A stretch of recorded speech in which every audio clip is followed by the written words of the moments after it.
You ever read a story that's just so peak that it changes your whole life, changes your whole perspective? Well, I've had that feeling. I've had these feelings with both of these books, fiction, nonfiction. Let me give you an example, right? I remember a time, and I think every One Piece fan can relate to this. I remember a time I would watch 15 to 50 episodes a day watching this show, bro. And then it got to the point where, and low-key, I just felt empty inside whenever I caught up on the anime. So I'm like, yo, let's pick up the manga. Picked up the manga, reading weekly, keeping going. I'm just going. Keep reading the manga, right? Get to Kuma's backstory. Oh my gosh, bro. I think it was relatable. It was more relatable. Well, not relatable, but it had like a special place in my heart because I do have a little sister. I do have somebody who kind of resembles a Bonnie and Kuma relationship. So that's what made me feel like yo, this story is peak. And there's so many other instances and cases in One Piece where I'm like, yo, this story is some peak. This story is fire, bro. I want to live. Sanji, let me get started on Whole Cake Island, bro.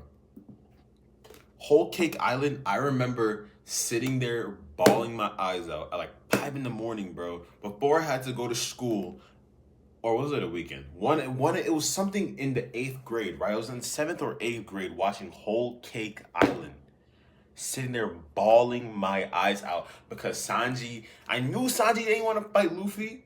I knew he didn't want to. Oh, spoilers. My bad, bro. But One Piece gets spoiled all the time, bro. You should know this, right? Peak. Anyways, on to the Bible.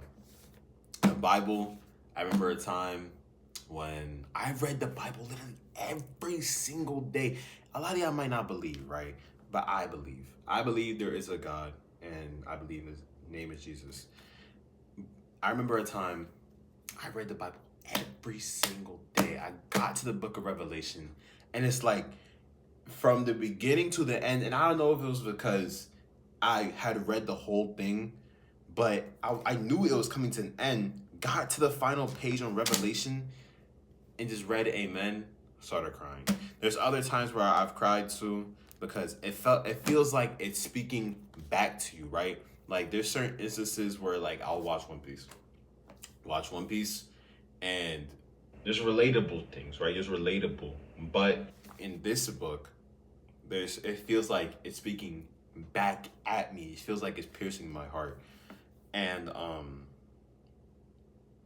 there's times when I've read even stories like Matthew, Mark, Luke, and John, Jesus' whole life, and I get to the part where he's crucified, and I'm like, dang, bro, like if that's truly true, which I believe to be true, if that's truly true, can you imagine giving up your life, even though there's gonna be people who mock you, reject you, turn you away? Would you do that? And if somewhere it says that, sure, somebody, I think it's Paul, talks about how, sure, somebody might die for it, and somebody might not die for an upright person. Somebody might die for a good person, maybe. But would you really die for people who know they're not gonna care about you? Know they're gonna slander your name? Know that they're gonna, you know what I'm trying to say. You know what I'm trying to say. But yeah, I love the word. Get in your word today.